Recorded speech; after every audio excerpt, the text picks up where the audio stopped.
রিহান চলে যেতেই বেশ কিছুক্ষণ পর আনাতের শব্দ উঠে বসে তেজু। ওয়াশরুমে যেতেই মুখটা কেমন ছিপছিপিয়ে লাগে। আর কিছু না ভেবেই ভালো করে মুখটা ধুয়ে ফেলে। শাড়ি খুলে একদিকে ফেলে দেয়। ওয়াশরুমে থেকে কাপড় চেঞ্জ করে আসে। আয়নার সামনে দাঁড়িয়ে নিজেকে ভালো করে পরখ করে। শরীরে একটা লং ডার্ক ব্লু ওভারকোট, যা হাঁটুর নিচে পর্যন্ত লম্বা। ভেতরে ডিপ রেড রঙের হাই নেট টপ, ডার্ক কালারের প্যান্ট। কিছু একটা কমতি লাগতেই আলমারি খুলে একটা কালো বেল্ট নিয়ে কোটের ওপর বেঁধে নেয়। লম্বা ঢেউ খেলানো চুলগুলো উঁচু করে ঝুঁটি বেঁধে নেয়। সর্বশেষ বোট পরে বেলকুনি দিয়ে বাগানে এসে দেওয়ালে টপকে বেরিয়ে যায়। গেটের থেকে একটু দূরে যেতেই দেখে বাইক দাঁড় করানো, পাশে একটা ছেলে। চোখের ইশারা করতেই ছেলেটা সরে যায়। তেজুও কোনো কিছু বলার পরোয়া না করে বাইক নিয়ে টান দেয়। চোখ বন্ধ করে মনের সুখে বাইক চালাচ্ছে তেজু। অনেক দিন পর এই সুযোগটা পেয়েছে। বেশ অনেকক্ষণ পর একটা জঙ্গলের ভিতরে চলে আসে। বাইকটা এক পাশে দাঁড়িয়ে হাঁটা দেয়। 2 মিনিট হাঁটতেই দেখা যায় একটা লতাপাতা মোড়ানো বাড়ি। চারদিকে গা ছমছমে ভাব, তবে তেজুর শরীরে ভয়ের চিটে ফোঁটাও নেই। খুশি মনে ভিতরে ঢুকতে দেখে গার্ডরা যে যার যার পজিশনে দাঁড়িয়ে আছে। সব গার্ড মেয়ে। এই বাড়িতে আসলে তেজুর অদ্ভুত এক ভালো লাগা কাজ করে।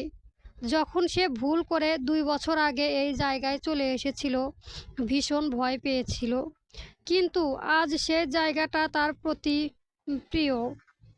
কি অদ্ভুত মানুষের রুচি, পাল্টাতে কোনো সময় লাগে না। বিড়বিড় করে কথাটা বলে ভিতরে ঢুকে জোরে এক নিঃশ্বাস নেয়। এটা বাড়ি কম, চিড়িয়াখানা বেশি। হাজারো পশু পাখি যা তেজু নিজের যত্ন সহকারে পালন করে। পাশ ফিরে মোড়ানো 2টা বক্স। আস্তে করে গিয়ে সেইগুলো খোলে। সাথে সাথে বের হয়ে আসে 2টা সাপ। কেমন ফেনা তুলে তাকিয়ে আছে। তবে তেজুর ভয় নাই। পাশ থেকে দুধের বাটিটা সামনে এগিয়ে দিয়ে মাথার যে জায়গায় মণি থাকে সেইখানে ছুঁয়ে দেয়। মানুষ থেকে এই প্রাণীগুলো অনেক ভালো। সাপের বিষও তো ততটাই বিষাক্ত না যতটা বিষাক্ত ওই মানুষগুলোর কথা। বিড়বিড় করছে আর ওই দিক তাকাচ্ছে। তেজুর কাণ্ডে একজন ব্যক্তি ছাড়া সবাই অবাক। গার্ডদের কাছে এসব স্বাভাবিক, তারা অনেক বছর ধরেই দেখছে। এটা তো ঘর না, আসলে একটা চিড়িয়াখানা। খরগোশ থেকে সিংহ পর্যন্ত আছে। সেই জায়গা থেকে উঠে সিংহগুলো পাশে যায়, যারা কিনা তাকে দেখতে কেমন ড্যাব ড্যাব করে তাকিয়ে আছে খাঁচার ভিতরে। তেজুর পাশে যায়, আস্তে করে হাঁটু ঢুকিয়ে আদর করে দেয়। তাদের জন্য অনেক মজার খাবার আছে বলেই ভিতরে একটা রুমে চলে যায়। সেখানে একজনকে বেঁধে রাখা হয়েছে। স্যার, এইসব কি? ম্যামের এমন রূপ দেখে তো আমার শরীর কাঁপছে। আপনি উনাকে কিভাবে সামলান? ভয়ে ভয়ে শামীম কথাটা বলতেই রিহান বিরক্ত হয়। এখানে দেখেছে কি? সে নিজেই আস্ত এক বাঘিনী। এইসবে ওর ভয় পাওয়ার বেমানা। তেজকার মেয়ে, ভুলে যাস না। রিহানের কথায় চুপ হয়ে যায় শামীম। ভুলেই গিয়েছি, এই মেয়ে কার অংশ। সাথে জামাইটাও পেয়েছে তেমন। জামাই পালন করে বাঘ, বউ পালন করে সিংহ। ভেবে সামনে তাকাতেই অবাক হয়। টেনে হিঁচড়ে চেয়ার সহ নিয়ে আসে ইমাদ সরকারকে, যে কিনা সম্পর্কে চাচা। তেজুর এমন রূপ দেখে ভয়ে ঘাম ছুঁয়ে যায়, তবে রিহান নির্বিকার। টানতে টানতে সিংহের খাঁচার কাছে নিয়ে আসে, এক ধাক্কা মেরে সামনে ফেলে দেয়। নিজেও একটা চেয়ার নিয়ে পাশে বসে পায়ের উপর পা তুলে। চিনতে পারছো আমাকে? তেজু, ঠিক চিনতে পারলে। পরিচয়পত্র তাহলে? আমি পিছনে রয়ে গেলাম। কেন নিয়ে এসেছো এখানে? ফাদার জানলে তোমার কি অবস্থা করবে ভাবতে পারছো? তেজুর কথা পুরোটা অপেক্ষা করে। ইমাদ নিজের মতো বলে ওঠে, জান নিতে এসেছি দিবি। কেন করছিস সেই দিন এমন? সে বাকি তিনজন কে ছিল? কোন দিন? কার কথা বলছো? বোঝার মতো প্রশ্ন করার ওঠে ইমাদ। রাগ হয় তেজুর। পাশ থেকে বন্দুক নিয়ে লক্ষ্য স্থির করে হাতের বাহুতে ছুড়ে দেয় গুলি। যন্ত্রণায় কাতরাচ্ছে থাকে ইমাদ সরকার।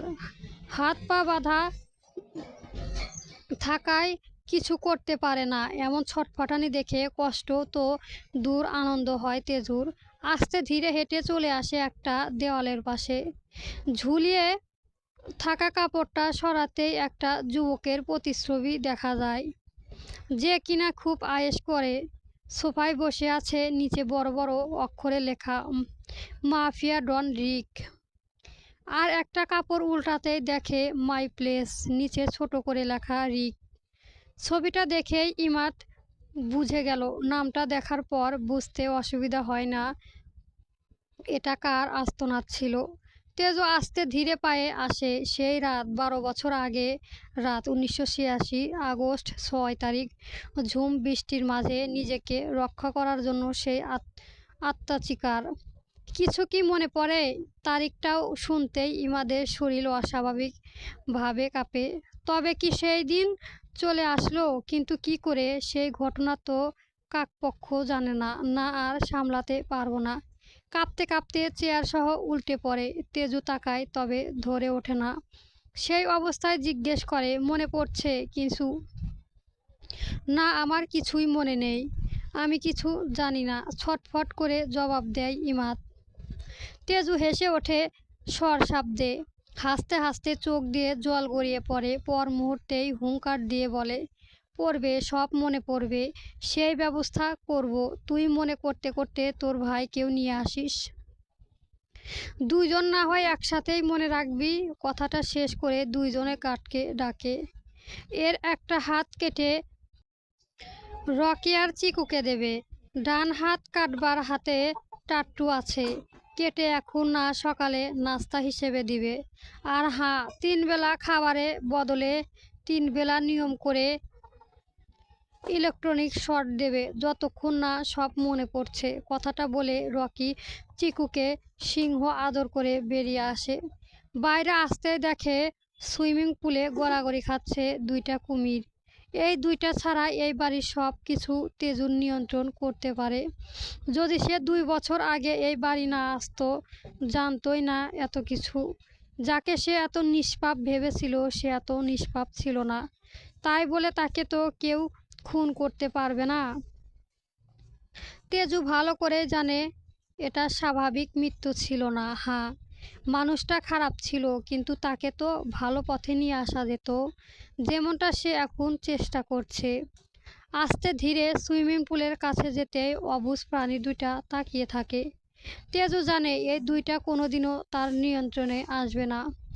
তারা রিক তালুকদারের নিয়ন্ত্রণে ছিল, সারা জীবন তার নিয়ন্ত্রণে থাকবে। বুঝতেও অসুবিধা হয় না। সেই সময় বাবার বলা গল্পগুলো কোনো রূপকথা গল্প ছিল না, তার জীবনের গল্প ছিল। স্যার, আমরা এখানে কেন এসেছি প্লিজ জানা আমরা। আপনার যদি ম্যাম এর এমন রূপ দেখতে ইচ্ছে হয়, ঘরে বসে দেখিয়ে। আমি না হয় এখন ঘরে যাই। ভীষণ ওয়াশরুমে পেয়েছে, যেতে পারিস? তবে একটা প্রশ্নের উত্তর দে।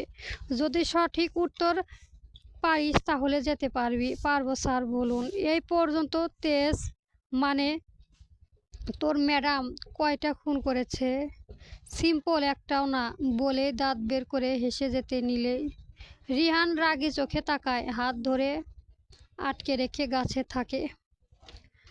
আজ সারা রাত এখানে থাকবি, একটুও নড়াচড়া করবি না এই জায়গায় থেকে।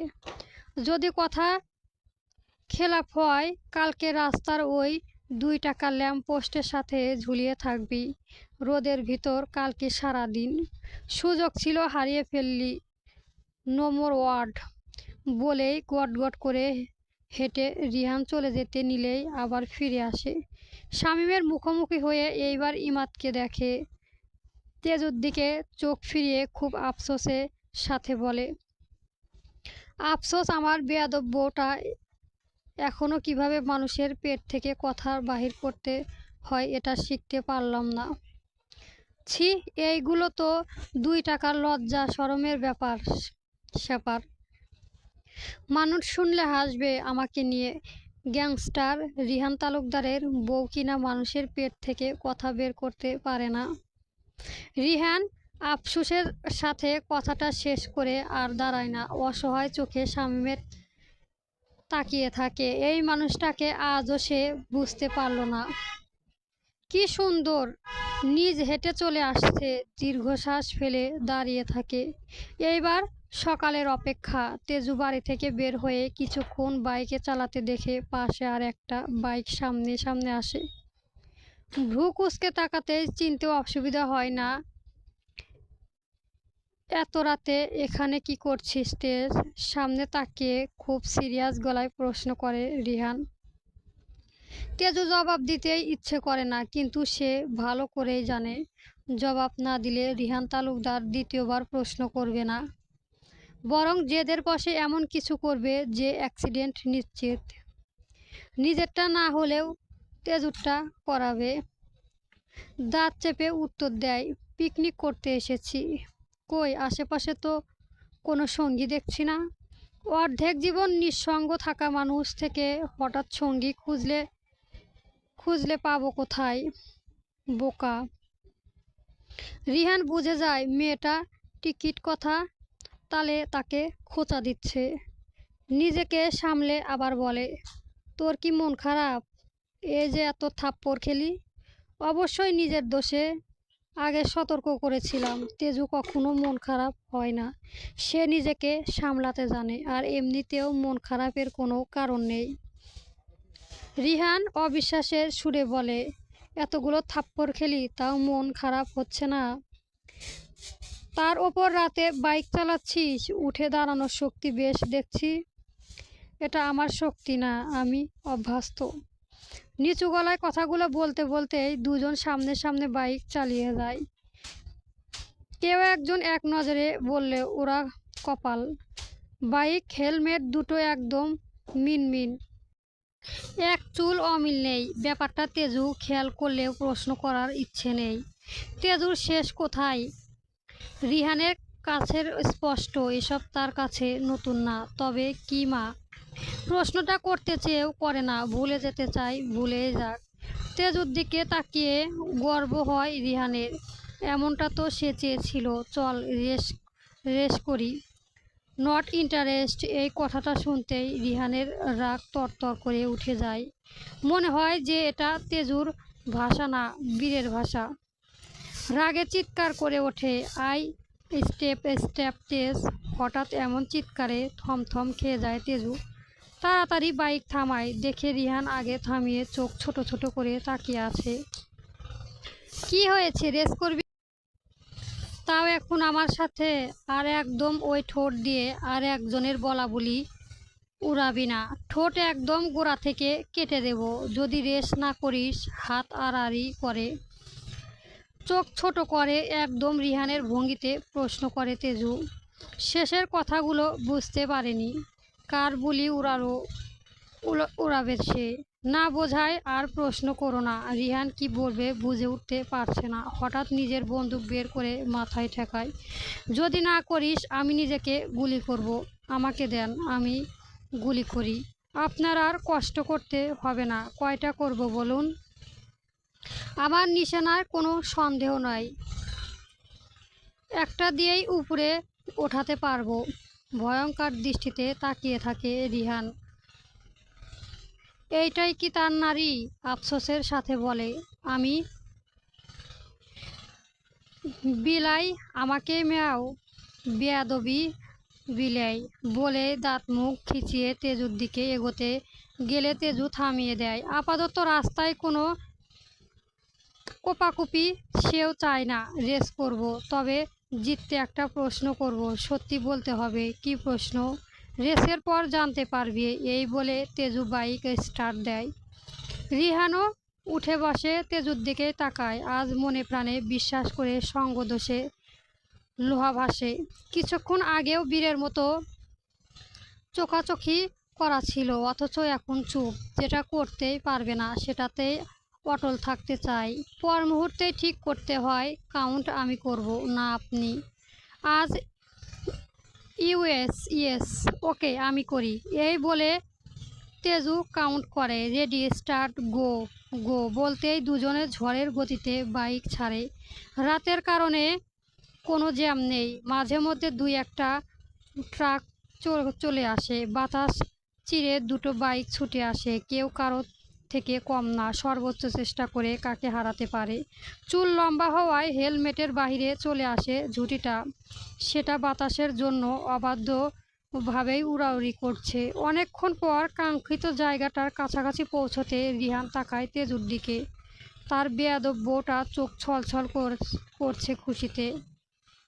এই খুশিটা কি সে মাটি হতে দেবে না। খুব সূক্ষ্মভাবে নিজে একটু পেছনে সরে গিয়ে তেজুকে জিতিয়ে দেয়। বাড়ি একটু দূরে গাছতলায় ঠিক জায়গায় তেজু বাইক থামিয়ে নামে। ইউ আর উইনার চিল্লিয়ে রিহান কথাটা বলে, তবে তেজুর কোনো অনুভূতি নেই। একটা কথা আছে জানেন, যে তোমার খুশির জন্য হার মানে না, তার কাছে তুমি কখনোই জিততে পারবে না। কথাটা বলেই এক সেকেন্ডও না দাঁড়িয়ে তেজুর বাড়ির ভেতর চলে আসে। সে দেখছে কিভাবে রিহান তাকে জিতিয়ে দিয়েছে। মানতে পারে না এটা। দয়া করেছে তাকে। রাগের দুঃখে চোখের ফোঁটা পানি পড়ে। বিড়বিড় করতে করতে মেইন গেট দিয়ে ঢুকে যায়। পেছনে দাঁড়িয়ে থাকে রিহান। নিজের মনে বলে, একটু না, অনেক বেশি চালাক চতুর হয়ে গেছে আমার বেয়াদব বউ। তবে নিজেও হাঁটা দেয়। বাড়ির ভেতর ঢুকেই দেখে কেউ নেই। থাকার কথাও না। সময় ঘুরিয়ে আসে। তেজুর উপরে উঠতে উঠতে একবার কিচেনের দিকে তাকায়। না, আজ নেই, সেই দিন ছিল। কিছু একটা মনে পড়ায় বড় মার ঘরে যায়। লাইট অন, দরজা খোলা। কৌতূহল সামলাতে না পেরে দরজায় হালকা খুলে দেখে ভেতরে বড় মা শুয়ে প্রস্তুতি নিচ্ছে। বড় আব্বু নেই। এইসব দেখে তেজুর সন্দেহ প্রবল হয়। সেই দিনের মতো আজও কি ভাবনাটা মাথায় আসে। সব দেখে নিঃশব্দে নিজের ঘরে ফেরে। লক করতে গিয়ে পারে না। আস্তে ধীরে বেলকনিতে গিয়ে দাঁড়ায়। দৃষ্টি নিস্তব্ধ করে বাগানের সেই 3 কবরের দিকে, যেখানে মানুষ দুটো কবর দেখে। আর সেই দেখে 3টা। ভাবতে ভাবতেই টুপ করে গড়িয়ে পড়ে চোখের জল। পরবর্তী গল্প পেতে আমার চ্যানেলটা সাবস্ক্রাইব করবেন এবং গল্পটা কেমন হয়েছে কমেন্ট বক্সে জানাবেন। গল্প তেজু দ্বিতীয় পরিচ্ছেদ চলবে।